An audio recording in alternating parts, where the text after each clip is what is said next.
In 2016, a Saudi billionaire paid $87.7 million for the penthouse on the 96th floor of 432 Park Avenue. He has never spent a single night there. The unit has been on the market since 2021, listed at $169 million, cut to $130 million, cut again to $105 million. Still completely empty, still nobody will touch it. Something is wrong with that building. Not the market, not the economy, the building itself. None of it should have been a surprise, because before this building broke ground, someone already knew what was coming. It was documented, it was specific, and construction started anyway. Back in 2011, Harry Macklowe announced at a global real estate conference that he was about to build a monument. Macklowe is a legend in New York real estate, an old-school developer who takes massive swings and doesn't do small. His exact words? "This is the building of the 21st century, the way the Empire State Building was the building of the 20th century." He wasn't selling apartments, he was selling a place in history. To pull it off, he brought in the best of the best. He hired Raffaele Vinoli, the architect behind the Tokyo International Forum and the Kimmel Center, and WSP, the engineering firm behind some of the most complex skyscrapers on the planet. The design itself was inspired by a wastebasket, a 1905 trash can designed by Austrian designer Joseph Hoffmann that Vinoli kept on his desk. The building that would become the most expensive residential tower in the Western Hemisphere was modelled after a receptacle for garbage. That detail will matter later. Together, they set out to build a 96-story tower reaching 1,396 feet into the sky. At the time, it was the tallest residential building in the Western Hemisphere, and the gamble paid off financially. It became the first condo project in New York history to break $2 billion in sales. By the time they were done, the developers were sitting on nearly $900 million in pure profit. Buyers didn't wait around. By 2014, 50% of the units had already sold for a combined $1 billion. By 2015, that number was 90%. You had hedge fund managers and billionaires from Russia to Saudi Arabia all fighting for a floor. Jennifer Lopez and Alex Rodriguez reportedly bought a unit. Nearly all of them purchased through shell companies to keep their identities out of the public record. Macklowe even spent $1 million to commission a 4-minute promotional film produced by D-Box, an Emmy Award-winning production company. The film's centerpiece? Philippe Petit, the man who famously walked a tightrope between the Twin Towers, now walking a virtual wire from the Empire State Building directly to 432 Park, connecting the two towers. Passing the torch, it was a masterpiece of marketing.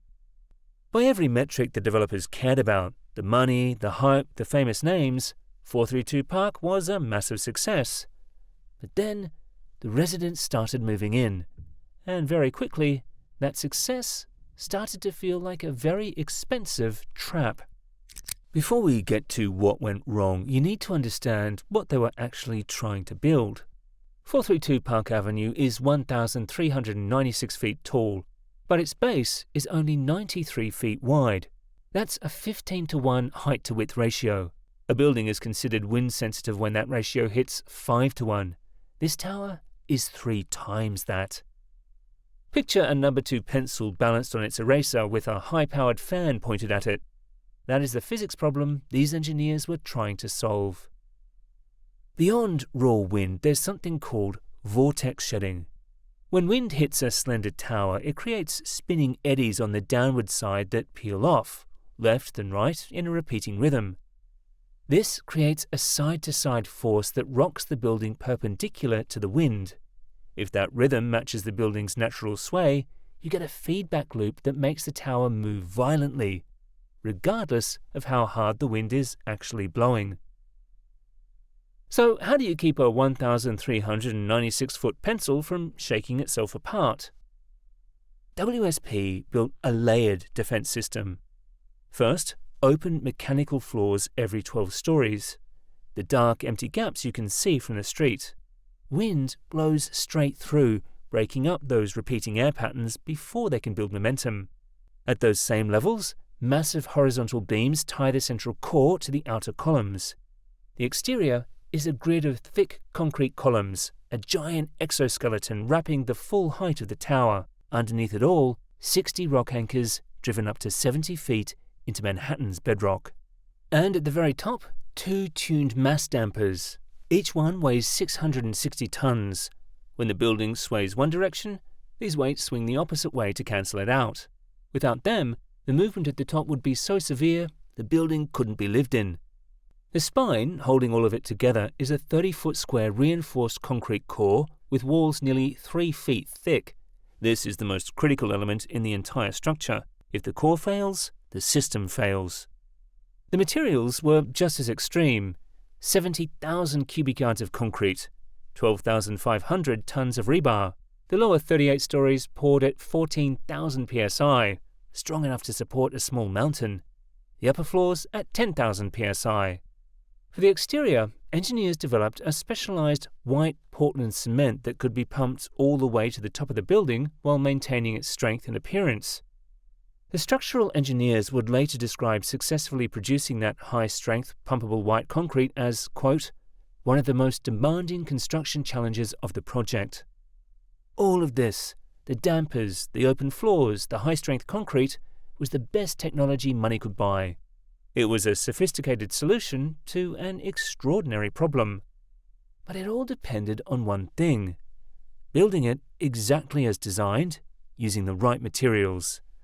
And that is where the story takes a turn. Construction on the Drake Hotel's site began in earnest in May 2012. Lend-Lease Group, the main contractor, faced a problem that had never been solved at this scale. How do you pour 70,000 cubic yards of specialized white concrete into a 1,396-foot tower in the middle of Manhattan? The answer was a self-climbing concrete core system. As each floor was completed, the entire concrete pouring apparatus, forms, a placing boom, and a 6-ton crane, was hydraulically lifted 16 feet to start the next level. Floor by floor, the tower grew at a pace that observers at the time described as unusual speed. The white Portland cement mix required for the exterior had to meet 2 conflicting demands simultaneously. It needed to be both high strength and fluid enough to pump from street level to the upper floors without separation or discoloration. Getting those properties right at scale on a Manhattan construction schedule was the engineering challenge nobody talked about in the marketing brochures. The tower topped out on October 10, 2014. The building was certified complete on December 23, 2015. First residents began moving in almost immediately. And almost immediately, the building started telling a different story than the one in the promotional film. It's 2012. Construction hasn't even started yet. 432 Park is still just a set of drawings and a plastic model on a desk. But inside the architect's firm, a director named Jim Herr sent an internal email warning that the project was heading down a dangerous and slippery path that I believe will eventually lead to failure and lawsuits to come. That email sat in a file for over a decade. It only surfaced recently in a 2025 lawsuit. And looking back, he was right. The problem was the beautiful white concrete. To keep that pure look, the developers chose a specific white Portland cement that stands out against the glass towers of Manhattan. But at 1,400 feet in the air, the weather is brutal. Temperature swings are more extreme. Sun exposure is stronger. Wind-driven rain hits like a hammer. The engineers wanted to add fly ash to the mix, a standard ingredient that makes concrete significantly more durable and resistant to cracking over time. The developers said no. Why? Because fly ash would make the concrete slightly darker. It would compromise the color. The lead structural engineer, Sylvian Marcus, captured the entire decision in 3 words in a December 2012 email: color or cracks. That was the choice. The developers chose color. The engineers proposed a backup plan: apply a thick, flexible elastomeric coating over the entire facade to seal any cracks and block water infiltration. Maklow refused. He didn't want anything opaque covering that white cement. So the most expensive residential tower in the city received a clear silicon sealant instead, the same product, according to the lawsuit, that Maklow used to protect his yacht. Before they poured a single floor, mock-up tests ran for 6 months.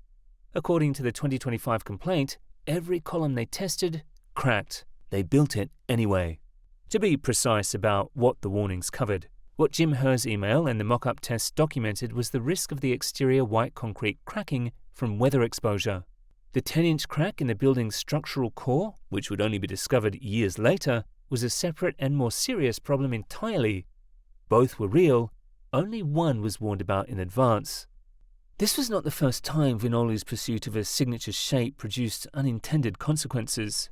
His 20 Fenchurch Street tower in London, the walkie-talkie, used a concave glass facade that acted like a magnifying glass, focusing sunlight hot enough to melt the bodywork on a Jaguar parked on the street below.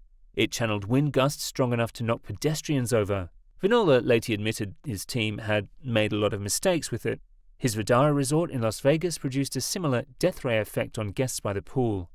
The pattern? A bold signature shape is chosen. Physics objects, and eventually, the people using the building pay the price. Vinoli died in March 2023, 2 years before the biggest lawsuit reached the courts. He never had to answer for any of it. For the people living in 432 Park, the consequences Jim Herr warned about were just getting started. The first residents started moving in around 2015 and 2016, and almost immediately, the building started showing its weaknesses. In court filings and interviews, people described the same things over and over: creaking, banging and clicking. It sounded like being inside the hull of a ship in a storm, except you paid $20 million for the privilege. In high winds, air whistled through gaps in door frames. Pipes inside the walls vibrated so hard that bathtubs became functionally unusable. Doors stopped closing because the frames were no longer square. And then there was the trash chute. 432 Park's garbage chute is a straight 1,300-foot vertical drop with no brakes. When a neighbor on the 80th floor drops a bag of trash, it accelerates the entire way down. Board meeting minutes described the sound at the bottom not as a thud, but as a bomb going off. Imagine paying $10 million for an apartment and hearing explosions every time someone throws away a milk carton. Then, the water started moving. In 2016, Juan Beckman Vidal, chairman of the company behind the Jose Cuervo tequila brand and one of Mexico's wealthiest families, was in contract for a $46.25 million apartment on the 86th floor when a catastrophic water flood caused major damage to units between the 83rd and 86th floors. He walked away from the deal and demanded his $11.56 million deposit back. Maklo refused. The lawsuit was settled quietly a year later. In late 2018, it got worse. 2 major water lines failed within 4 days of each other. A burst flange on the 60th floor on November 22nd, followed by a water line failure on November 26th that flooded 2 of the 4 residential elevator shafts. One elevator was out of service for weeks. The bill for those 2 incidents alone, $9.7 million. The building's insurance premium spiked 300% in 2 years. It wasn't just the water. On Halloween 2019, a resident stepped into an elevator during a windy evening. The system slowed, as designed in high wind, and then stopped entirely. That resident sat trapped in a metal box somewhere above the Manhattan skyline for nearly an hour and a half. By 2021, things turned dangerous. An electrical arc flash explosion, a sudden violent release of electrical energy, ripped through a mechanical room. A contractor trying to fix a leak had accidentally drilled into live wiring and was thrown several feet by the blast. It was the second explosion in 3 years. Serena Abramovich, who paid $17 million for her unit, told the New York Times, "Everything here was camouflage. If I knew then what I know now, I would never have bought." The board eventually hired an independent firm to survey the building top to bottom. They found that 73% of the mechanical, electrical and plumbing systems weren't built according to the approved plans. Most people hear that and think rich people with expensive problems. But there is a much darker dimension to this. The FDNY's tallest ladders reach about 100 feet, roughly 10 stories. Anything above that depends entirely on the building's internal systems, the sprinklers, the stairs, and the elevators. Those are the same systems that were out of spec, the same elevators that flooded, all of it wrapped around a structural core that now has a documented crack in it. The building is legally classified as safe, but for the firefighters who would have to go in during a crisis, safe and reliable are two very different things. And the gap between those two words is something emergency responders have quietly noticed, even if the city hasn't. By September 2021, the condo board filed a massive $125 million lawsuit against the developers and contractors, citing over 1,500 defects. Not paint chips, life safety issues. The developers called the lawsuit ill-advised and vastly exaggerated. In their defense filings, they described 432 Park as a treasure that just needed fine-tuning as the residents moved in. But as the case dragged on, it became clear this was more than fine-tuning. By 2024, the lawsuit had produced 4 million pages of documents. In April 2025, the board escalated. They filed a second lawsuit seeking $165 million and introduced a much heavier phrase, deliberate and far-reaching fraud. The new complaint alleges the developers didn't just make mistakes. They had specific, documented knowledge from the very start that the white concrete design was defective. A survey done in 2016, while the building was still being sold, found 1,893 defects in the facade. More than half were classified as life safety items. That report was allegedly hidden from buyers. The complaint also alleges that the developers lied to the New York City Department of Buildings. They allegedly submitted a letter that misrepresented the severity of the cracking, specifically omitting the most damning findings of their own internal survey. If true, city inspectors were being given false information while people were buying and moving in. Legal paperwork was quietly altered. Disclosure documents were changed from saying the concrete will prevent water leaks to saying it was designed to prevent them. In legal terms, that's the difference between a guarantee and a wish. And at the center of it all, a 10-inch deep crack inside the building's structural concrete core, not on the facade, not a hairline fracture from settling, a crack in the core, the spine, the element that cannot be compromised, water seeping into structural columns, steel rebar beginning to corrode inside the reinforced concrete. Every consultant who raised concerns was allegedly fired. The developers deny all of it. They've called the claims baseless, defamatory, and categorically untrue. As of filming, the court has not ruled and the battle is still active. There is one more layer here that most coverage misses. A significant portion of the units at 432 Park were never intended to be homes. They were investment vehicles, trophies for global wealth. That's where the middle finger tower nickname came from, not just its shape, but what it represented. This has created a strange civil war inside the building. The condo board is fighting for full accountability, but a faction of their own neighbors is fighting to keep everything quiet, not because they dispute the problems, but because they're trying to sell their depreciated units before a court settlement makes the building's true condition a matter of undeniable public record. They know the building is broken. They just want to pass it to the next buyer before the full accounting arrives. We're right back where we started. Fawaz Al-Okhair's $87.7 million penthouse is still empty. Thomas Petterfy lost 37% of his investment. The 79th floor sold for $65 million, less than half of the original ask. By late 2025, the bleeding was spreading. Units on the 71st floor that sold for $60 million were being listed for $32 million. While other buildings on the same street were posting 40% gains, 432 Park was going in the other direction. And the ultimate irony. In August 2023, Maklow's own co-developer, CIM Group, his own partner, started foreclosure proceedings on Maklow's personal units inside the building. He fought it, filed for bankruptcy protections, but couldn't stop the clock. By August 2025, the man who called this the building of the 21st century had been forced out of it by the same partner he built it with. But the real bill hasn't even come due yet. Engineers estimate fixing the facade alone will cost $160 million. Refurbishing those two 660-ton counterweights at the top, the only thing keeping the building from oscillating itself into uninhabitability, another $100 million. That's $260 million in repairs for a building not yet 10 years old. The lawsuits are still active. And every single day, 432 Park Avenue sways over Midtown Manhattan with those 1,893 documented defects in its bones. $20 million in annual legal fees burning, while the developers deny everything, and a faction of owners prays they can quietly find a buyer who hasn't figured out the truth yet. Anthony Ingrafia, one of the country's foremost structural engineering experts, warned that the crumbling facade could drop concrete fragments onto the street below. He said he would sign a document attesting that the Empire State Building will stand for another 100 years, but he wouldn't make that same promise about this one. The building is still occupied, still legally classified as safe, still standing. Here's the thing about 432 Park Avenue that's hard to sit with. Both versions of this story are true at the same time.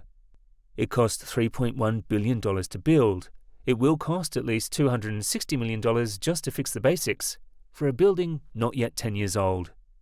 It was designed by a world-class architect, engineered by the firm that helped invent the modern supertall, and marketed with a $1 million film. And it has a 10-inch crack in its structural spine, 1,893 documented defects, a trash chute that sounds like a bomb, and a penthouse that has lost more than 80% of its value and still cannot find a buyer. And if you want to see how broken the incentive system around buildings like this really is, look at the taxes. In April 2026, Governor Hochul proposed a pied-à-terre surcharge targeting exactly these investment vault apartments. The reason the proposal became news? That $87.7 million penthouse on the 96th floor carries an official market value, according to the city's own property tax system, of just $3.8 million. A building that defied the New York skyline, assessed for tax purposes, at a fraction of what it costs to wire a single floor. As cities keep racing to build taller and thinner, the question isn't whether we have the engineering to do it. We clearly do. The question is whether we can trust the people making the decisions along the way. 432 Park Avenue cost $3.1 billion to build. It's going to cost at least $260 million to fix what greed chose to break. And now, the 21st century is suing the building of the 21st century for $165 million to recover what was promised and wasn't delivered. But what do you think? Is this just the growing pains of a new era of engineering, or is the pencil tower trend a fundamental mistake? Let us know in the comments. And if you want more deep dives into the world's most ambitious construction projects, subscribe to Megabuilds.